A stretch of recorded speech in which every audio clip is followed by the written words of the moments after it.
Okay, Smitty, huge improvement from day one to day two. Still got something that we can work on, and I'll keep it kind of simple early. It's some stuff that we've talked about before, and it's just what we do with our stride that will help us out, and I know you'll be able to make this adjustment. As you are getting rocking back into your hip load, see how you're hinging your back hip? Good, okay? Now we just want to work on going forward and into the ground. You may want to think about striding with the inside of your back leg because you can see you get a little bit stuck on your back leg. Got to get some more weight off. And you can compare it to the samples that I put up there from the side of Pilar and of that Mariner guy and see how, especially the one of Pilar, the guy on the Blue Jays, you can see how he moves. So again, real good job. Real good job pinching your back hip. Now get this going forward because what happens is as you just kind of hang back, watch how this is going to start to go before this gets into the ground. That's what sets you up to be a little bit around. See, I'm watching this move. I'm watching this move right there as you got to toe touch. And you can just compare that to what those major league guys did. Now, here's what's insane. Your immediate preparation. But, bro, that's absolutely, positively elite movement. Look how far your hands are back. Okay? With that, you can hit the ball 100 miles an hour easily. The other thing that I would recommend is if you can work on being a little bit more on a 45-degree bat angle, right? I think that you'll have a more efficient path to the ball. But as you get a little bit stuck on your back leg, see how it just stays back? Now look, just watch. You can even see, just looking at your shorts, see how it starts to turn? See how it's starting to turn early? So that when you slam your heel into the ground, you're creating insane stretch with your hands still back, but it gives you a direction to be just a little bit around. Phenomenal connection. Back elbow riding down. But as we got stuck on our back leg too, you saw that line that I drew through Pilar. I think I'm straight there. You can see how your back shoulder and your head are behind your back knee. It's not as powerful position, right? Like, you're way smarter than me in science and you understand physics and like the principle of rotation, right? And you would want one axis to rotate around, right? And you can see how your axis is much more slanty there, okay?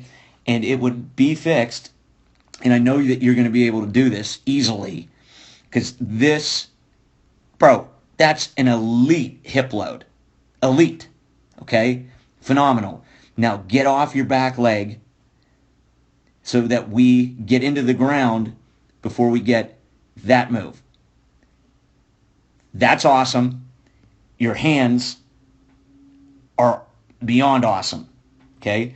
But what we'll see now is as we get off our back leg, we'll watch and see that line through your back knee, that axis that you're turning against. That line will be through your back knee, through your back shoulder, and through, I almost said your back head, through your head. So let's watch another one here.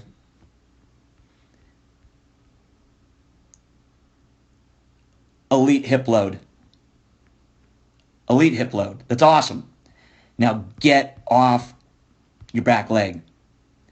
See how you just stay stuck back? And now as you're coming down, we'll see starting to turn just before you get into toe touch. Just before you get into toe touch. Just a little bit. Heel slams down. Again, elite move. Look how far back your hands are. Would love to see your bat a little bit more on a 45. But because we got that little bit of a move early, when we're at impact, we do a better job. We almost got our axis that time. We got closer on that one, especially because the pitch is down, we could do it. But we come a little bit around.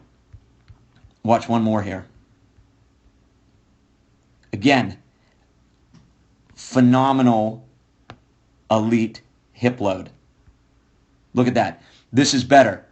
You got going a little bit more, but you can really just see, Jack, you start with a great move, hip pinch. Now just keep this going forward and use your back leg. My back leg delivers my front leg into the ground.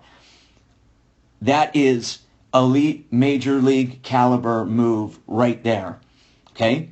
Now let's get this to equal that, where you just keep your back leg going forward. And right as you're getting down, see? You can really see it here. See? See how it starts to turn? Again, heel down in immediate preparation. Phenomenal stretch. It's amazing, Jack. Hands stay in tight. And again, the end result, we don't quite get our axis to turn again around because we got a little bit stuck on our back leg. And we get a little bit around the ball. Okay? You are so close. You've got that move. As soon as I see somebody make this move, you should be a wrecking machine. An absolute wrecking machine. All we got to do is fix, how we get off here so that we take out that action there, that action there, that action there. Keep everything the same to there, and then just get that going forward so that your toe is in the ground and we don't start to see that until our heel's going into the ground. And that way then we'll be able to take advantage of that ridiculous stretch between lower half and upper half, your ridiculous ability to take your hand straight to the ball. And again, when we pause, we'll have that straight line that comes up through there. Okay?